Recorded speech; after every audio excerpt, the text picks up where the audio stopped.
Hi guys, and welcome back to Beyond the Apex. So today we're talking about the Azerbaijan Grand Prix. So we're in Baku. Yeah. First of all, let's talk about the sprint format. Yeah, it was a big change. They came in and they were like, today we're going to do something completely different, and they just brought this new format in, didn't they? So everyone was a bit confused, I can't lie. Yeah, it was a little bit, but got the head around it by the end. Yeah, exactly. But I think it's mainly is for the fans. Yeah, 100%. It gives them all a separate day for the sprint, so that you've got quali on the Friday. But it does raise the question. I think it was Crofty talking about it. I'm not sure, but on a Friday you've got quali on a Friday. People that are at work can't watch quali on a Friday. No, that was the main thing as well, because obviously we couldn't watch it because we were in an exam. Yeah. And many people like in school and things like that aren't going to be able to watch it. So there's always going to be kind of problems with it, but at the same time they wouldn't have been able to watch practice anyway. Exactly, yeah. So, but that was a talking point, a major talking point of the weekend, So, well, that's pretty much all we had to say for the sprint race. Yeah, it was kind of the two qualies, but we basically knew it was going to happen anyway, apart from crashes. So I think they need some sort of tinkering, and especially the rule that you had to use a new set of softs in Q3 in the second quali. That needs some tinkering, because obviously people not being able to set laps is a little bit haphazard. Yeah, it is, yeah. And then it goes back to the 110% rule, doesn't it? 110? 100%? Yes, yeah. 110. 110% rule, and it's like, I don't know. I think it's 107. Was it 100? Yeah, something like that. I don't know. Yeah. It's too early for this. Yeah. But yeah, no. So we'll move straight on to the race. Let's first talk about Red Bull, obviously. Yeah, the straight line speed was ridiculous. But it's always the same, isn't it? Yeah. I think I saw a stat this morning that the speed that Max was passing Charlotte in the race was 30 kilometers per hour more than Charlotte, and it's just like, I don't think in race pace anyone can compete. So they've done something with that DRS that allows it to just dump drag, and it's I don't know how they've done it, but they have, and. I don't know, because obviously we saw the contenders be, Aston Martin really being up there, but did we see that this weekend?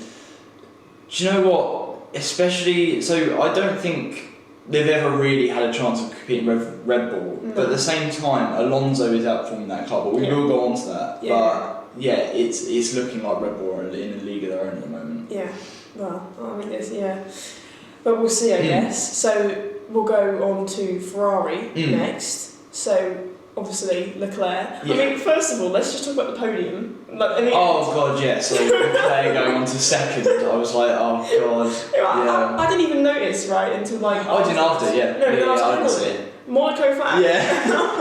What? Yeah, Dutch over Leclerc, I was like, this doesn't add up. But, and then when he was sat in Checo's seat. Yeah, and he was like, do you want me to get up? And he's like, Checo was like, nah, just stay there. Yeah. Checo won the race, he's happy with that, so. Exactly. So let's talk about in the race. Where did we see Ferrari? Yeah, so they're definitely in the battle for the second fastest car. Yeah. I think it is firmly between them and Aston at the moment. Agreed. But I think certain drivers are pushing them ahead, and I think at the moment Ferrari will have that edge because of having Leclerc and Sainz. I think having Alonso and Stroll is limiting Aston at the moment and allowing probably Ferrari to pick up the pace now and gain a few points, because they've got a huge deficit at the moment to Aston Martin in points because of the first three races.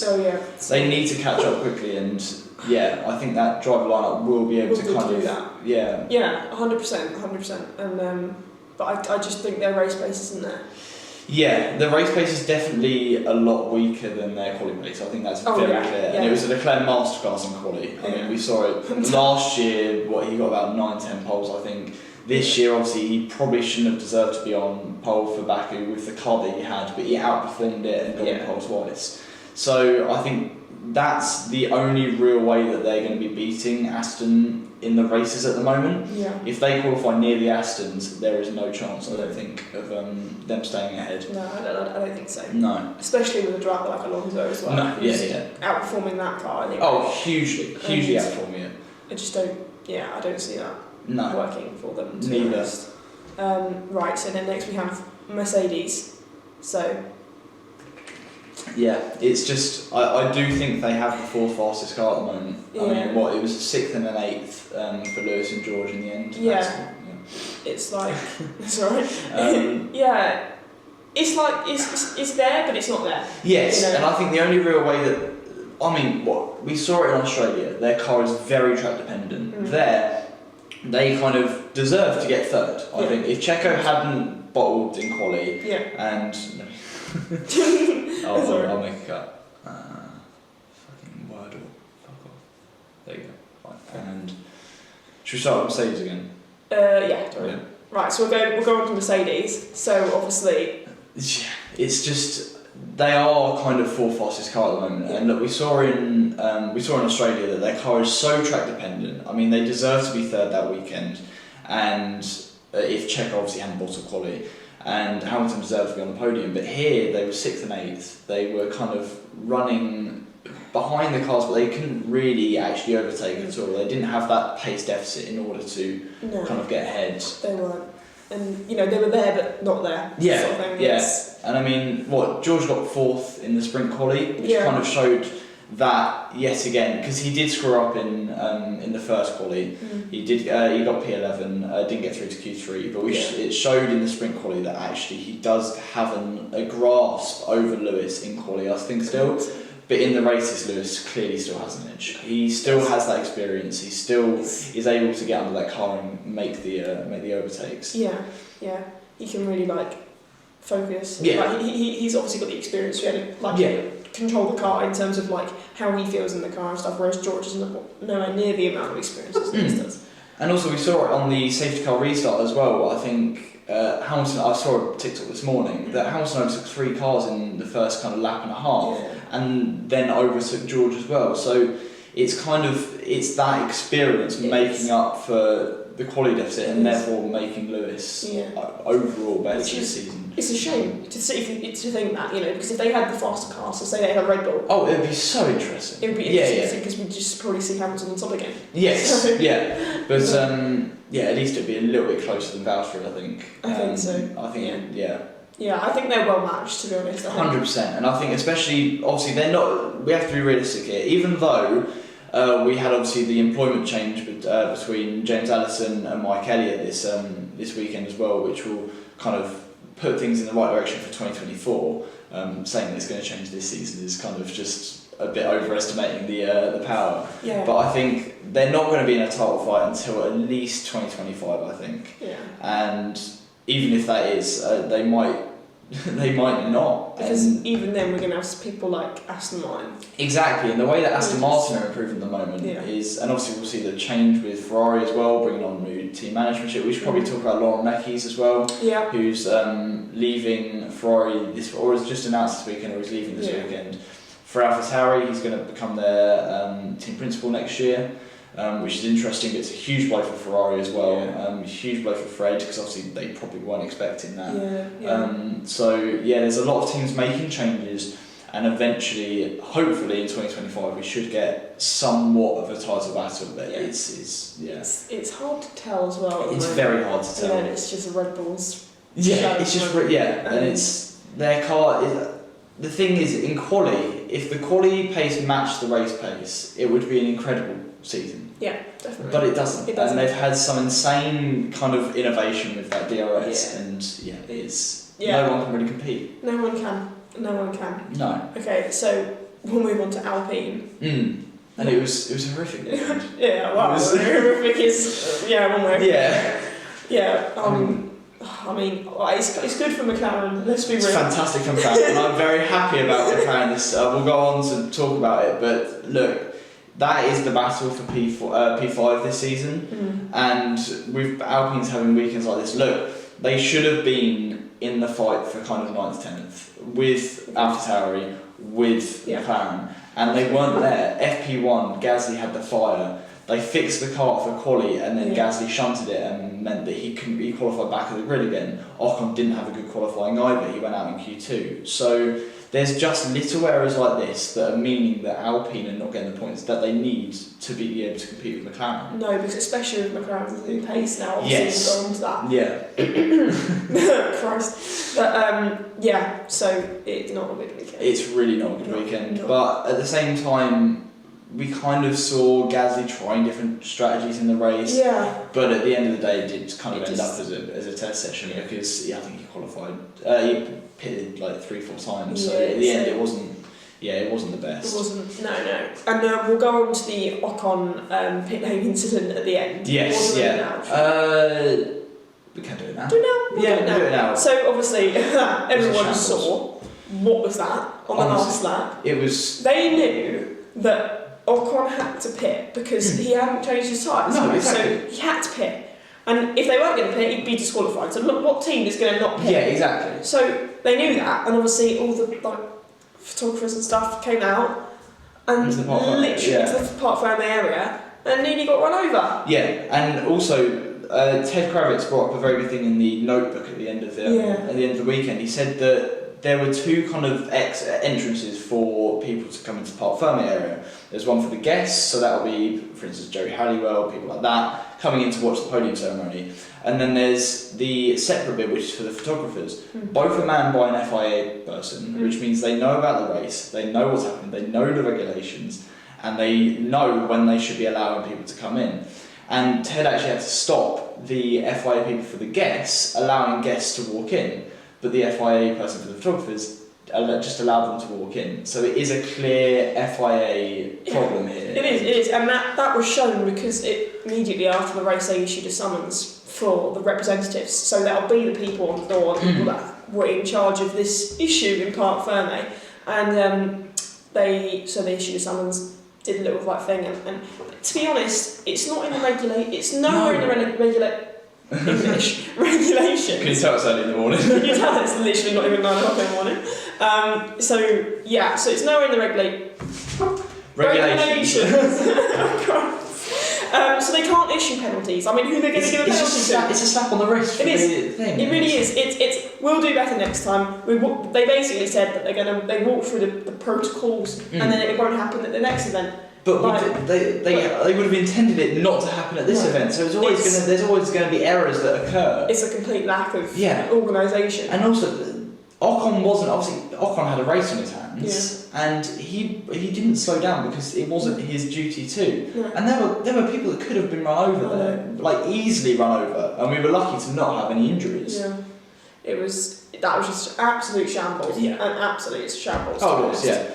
But also there was something else on the FIA was the Red Bull pit crew climbing on the fence at the end of the race as well. But in the regulations, they were standing on the concrete. So and Christian Horner mentioned brought that up in the interview at the end. Even though I'm very sceptical that he actually knew that himself. Yeah. He was probably told by someone like us before he did that interview. But they're going to ask you about this. Say they're on the concrete. Say they're on the concrete. Yeah. So they're allowed to go over the pit wall and obviously wave and cheer and stuff. But they have to have their feet on the concrete. Yeah, and they just can't climb the fence. No, exactly. Which is a good thing because at the end of the day we are still going to get that kind of tradition at the end of the day for kind of pit crew being happy about the celebration and things like that. But it's just the safety aspect of climbing on the fence at the end of the day is what they've outruled. Yeah, exactly. And we don't want to take away from that safety aspect. No, absolutely. The celebration. The celebration aspect. Yeah. Because it's such a big thing in motorsport. Oh, it's huge, and it's always been a tradition. And I was worried about that. That they came out with that regulation, and I was like, oh well, you just ruined it for everyone. Yeah. And obviously, I know it's just a fine, so it's like we said before. I think in previous podcasts. No, it was going to be sporting penalties as well. Was it? Yes. Okay. Yeah. Right, so that's why kind of. Especially Damon Hill, I'm not going to say, but I have a strong test for that man because he is clearly biased. But he especially was kind of pushing it because he knew that there was a sporting penalty. Right. Okay. It wasn't just a fine, and that the Red Bull team in general could be penalised for it. So it's kind of that side of it. If there's, for instance, a win like a McLaren this year or Alonso as well, if Alonso wins this season and a team member makes the mistake of climbing on a fence, we don't want to see a sporting penalty being put in place because it would just ruin the whole spectacle. Yeah. And also it just takes away from everything about the sport. And also everyone in the team's going to, well not everyone, but like everyone's going to be probably made aware. 100%. You're not allowed to do that, but you have to keep your feet on the concrete. But like, who's going to listen to that when everyone's in such like a bit like everyone? You're in the heat of the moment. Alonso's won, and you're like, oh my gosh, and you're gonna do something like that, and it's really. You're gonna make an error. I know it's safety, but like really, is it? It's. But then I suppose that's. It's always kind of safety until something happens, and luckily I don't think there's been any problems with that in the past. I don't think so. I don't think so, which is But eventually something could happen, so I guess it is the FIA clamping down on that. Yeah, but they need to clamp down on the other stuff first. Yes, exactly. So Literally. Right, so we'll move on to McLaren now. Yes, so I'm incredibly happy. I mean, even though Lando did only get P9 and we didn't get any points in the sprint, it's the fact that we are now looking up. And the upgrades have clearly worked. That the team principal Andrea Stella said that these upgrades were meant for the start of the season, which kind of hints at the fact that we were meant to be here in Bahrain, in Saudi. Yeah. And we do have good pace. Both cars in Q3, Lando in the points. If Oscar wasn't ill, which he was all weekend, we could have had a double points finish. Literally, I think I can't remember the stat, but did he lose like 3 kilos over the weekend? Yeah. Mark said that he lost 3 kilos over that kind of weekend period, which is crazy. And apparently he didn't get much sleep the night before the race. Crazy. And food poisoning. I can imagine racing under food poisoning. It would, honestly, no. So So it's good to see that pace again. Oh, hugely. And look, we are kind of. I'm going to talk about we because it's clear that I'm a McLaren fan. Is it? Yeah, really. But look, it is looking really positive for us. We are looking quicker than Alpine now, which it didn't look at the start of the season hugely. And hopefully we will be able to get kind of these shock points that we get through, maybe a 7th or a 6th if we have a crazy race like Australia. And also in quali, Lando did come out and said, look, we had the pace for P4. So the pace is there, especially in quali with Lando outperforming the car. The pace is there, which I'm very happy about. Yeah. It's good to see, because was it the first race of the season? We don't talk about that, the 7 pit stops for Lando and all of that, but we don't go there. Right. Yeah, so I think let's move on to Alfa Romeo. So, Alfa Romeo, where do we start? I mean, it was debatably a worse weekend than Alpine. It was. It was. Yeah, I don't know. No pace. 0 pace. Where were they? They were running at the back for the whole race. Bottas again being outperformed by Joe, which is, it's rough for Bottas. Yeah. Because a man of his experience, his number of race wins, his podiums, he should easily be trouncing Joe. Absolutely. And where was it? We didn't see that. No. So. And look, I think, if I'm right in saying they got 2 DNFs, it was a double DNF in the race. I think it was. It was towards the end of the race they both pitted. Yeah.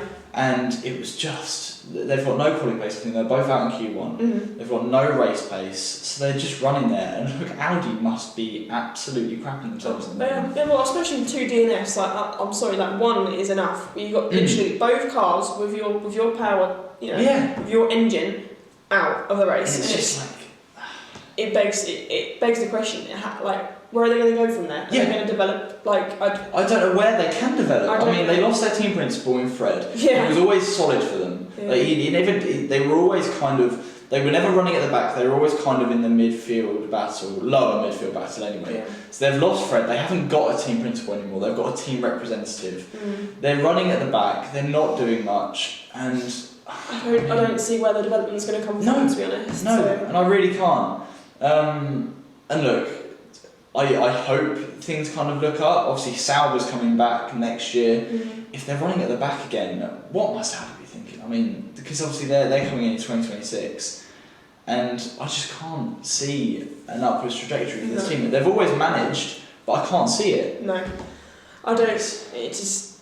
It's just one of those. It's just not a good weekend. It's not. And look, we're on Alfa Romeo, so I can get my weekly talk about Théo Pourchaire. Yeah, get on there. So We should obviously, get you a microphone. yeah, exactly. Yeah. Look, the sprint race was going well for him, and then obviously the huge crash in the F2 sprint race happened, which was crazy. Safety car restart at the end, and everyone piled up pretty much. Unfortunately, he got tangled in that. He didn't actually make any contact. It was just he was going to turn in, and the crash happened to the left of him. So obviously he got no points in that. He was going to be gaining points on his championship competitor. And then the feature race, he got third, which I was not thinking towards the end of the race. He was running in first at the start, obviously, and then Behrman overtook him. Incredible weekend by Behrman. Oh, 100%. Ridiculous. P1 throughout. Yeah, through practice, qualifying, everything. So yeah, brilliant race weekend. But look, it was a good weekend for Teo. He's leading the championship, which I'm very happy about. 3 points over Vesti. And it's looking up again, especially after Saudi. It's kind of his championship is picking up pace again. Yeah, that's good. So hopefully, fingers crossed. I mean, to be fair, it could look like he's taking Bottas's place at this point. At this point, yeah, literally. So yeah. I just thought as well, Sam's weekly Teo Portrait update. That's what we should call that section. Yeah. During the Alfa Romeo, that is it. Let's talk about Teo and F2, and then we move on. And then we get him on the podcast. Oh, don't. Stuff dreams are made of. Yeah, stuff dreams are made of. But yeah, moving on to Aston Martin. Yeah, Aston Martin. So obviously, great pace. Great pace again. I don't think we're ever not going to see great pace. No, and it's looking like that car really isn't track dependent. It's always going to have pace. Yeah. But the main kind of issues for Aston Martin this weekend were the DRS issues. Yeah, they were, and obviously that's going to be the issue because that's where Red Bull are excelling, and that's probably where the difference is. And obviously they would have been so much higher up. Yeah, I mean, he would have been able to reduce it by about 4/10 in quali probably. Yeah. And look, they did it amazing with teamwork in quali because Lance gave him the slipstream, which got him up a few more places. Yeah.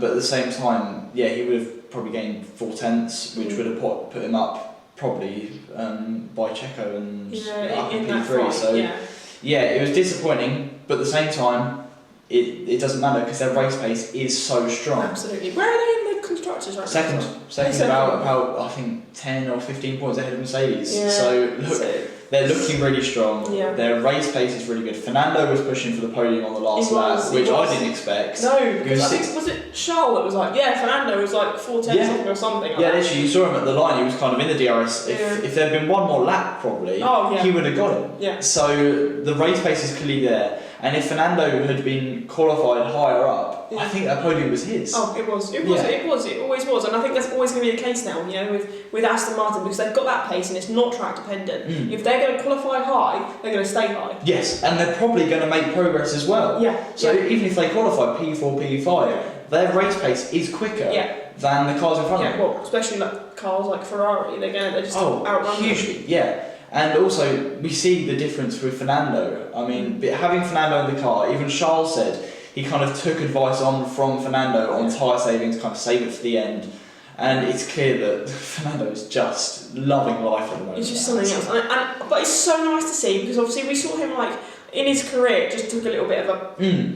Especially that last stint in McLaren, Yeah. Whereas now it's it's really good to see. Oh, it is. And he's deserved a good career move, and I'm really glad for him. Yeah. But the thing is though, right, if we thought back to when we first knew that he was going to Aston Martin, we probably wouldn't have, obviously because we didn't know the developments that Aston Martin were going to make. No, at that point they rate the quickest car. Yeah, so we were like, what is he doing? I'm pretty sure that we were like, what is that move? That is a bit of a risque move. Yeah. But stroke of genius. Stroke of genius, and it's so good to see him up in the title fight. Oh, it is. Yeah, title fight. Hopefully in a couple of years. Because I saw a statement from him today as well saying that look, he's going to renew for 2024. He's hopefully going to renew for 2025. Yeah. And see Fernando in the sport. Yeah. And I mean, Lawrence Stroll's loving him. Yeah. Because he's bringing in so many more Aston fans. Yeah. And probably a load of merchandise sales as well. Oh yeah, probably. And look, his team's doing brilliantly with Fernando, so he has no reason to replace him. No, he doesn't. He really doesn't. It's so good to see.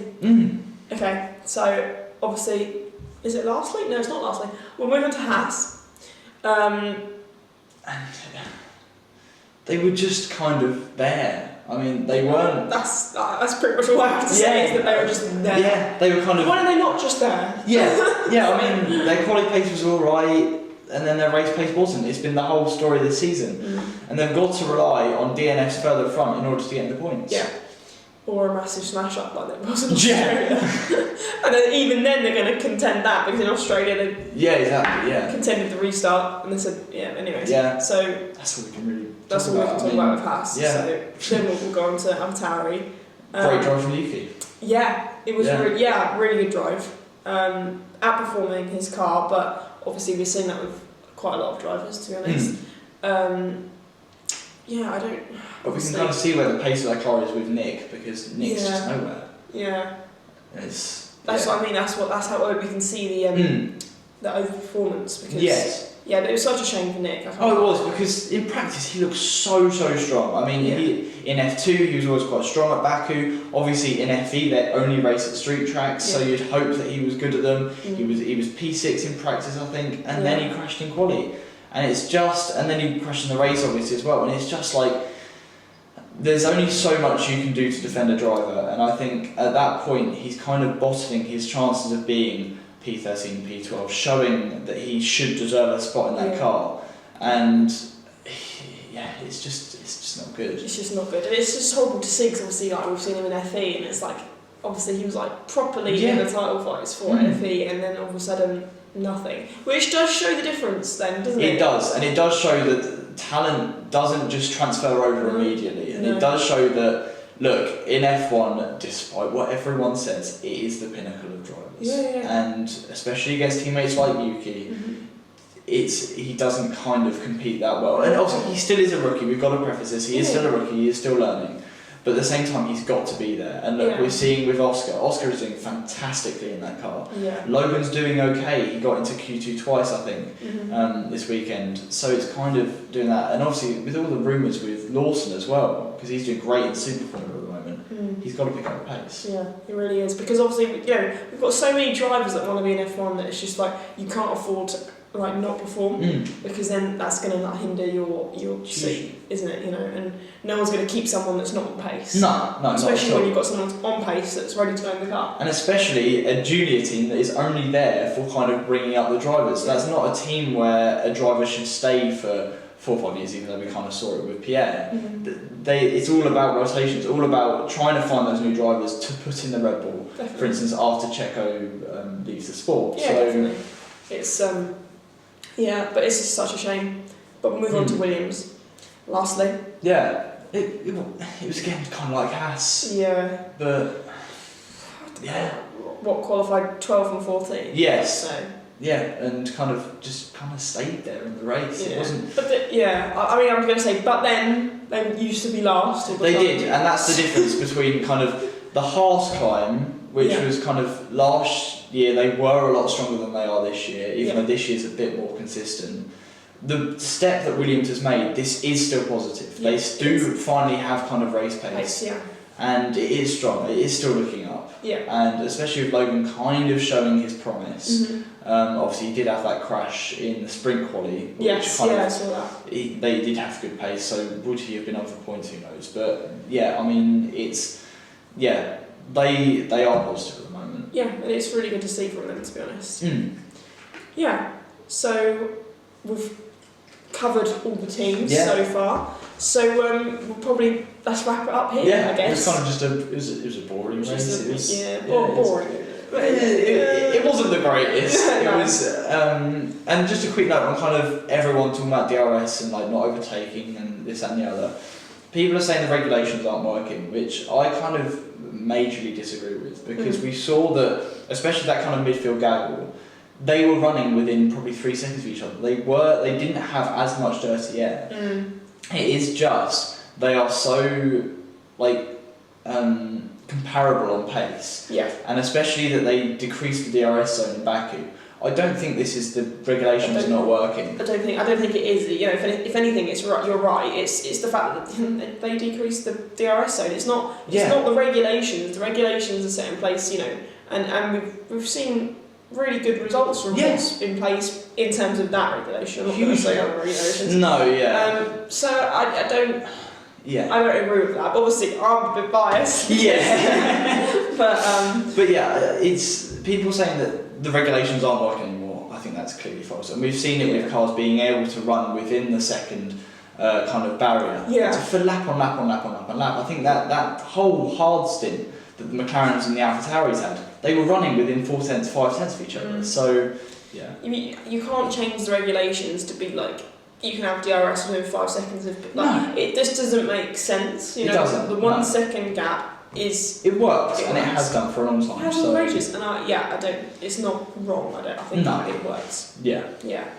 So we'll wrap it up. Yeah. That's it. We've got Miami next, but obviously. Which we're not going to be watching. Because try to. We're going on a trip, guys. We're going to Monaco to watch the ep. Yep. So, stay tuned. Well, stay tuned for probably, Formula E parts of Beyond the Apex, because hopefully I'm going to be going to the triple header. Yeah. I want to go to Monaco, Rome and London. And then we're going to London as well, so yeah. Yeah, we're going to London as well. So, and I'm going to Silverstone. So listen, stay tuned. Because a lot of videos on the way. A lot of videos on the way. Especially now we've finished our exams as well. The amount of trips and vlogs, it's going to be good. Amount of trips, vlogs, Beyond the Apex, podcast. It's going to be, guests, dare I say. Possibly, we'll put that out there. Yeah. But anyway, so thank you so much for watching, and we'll catch you for Miami's recap, I guess. Yep.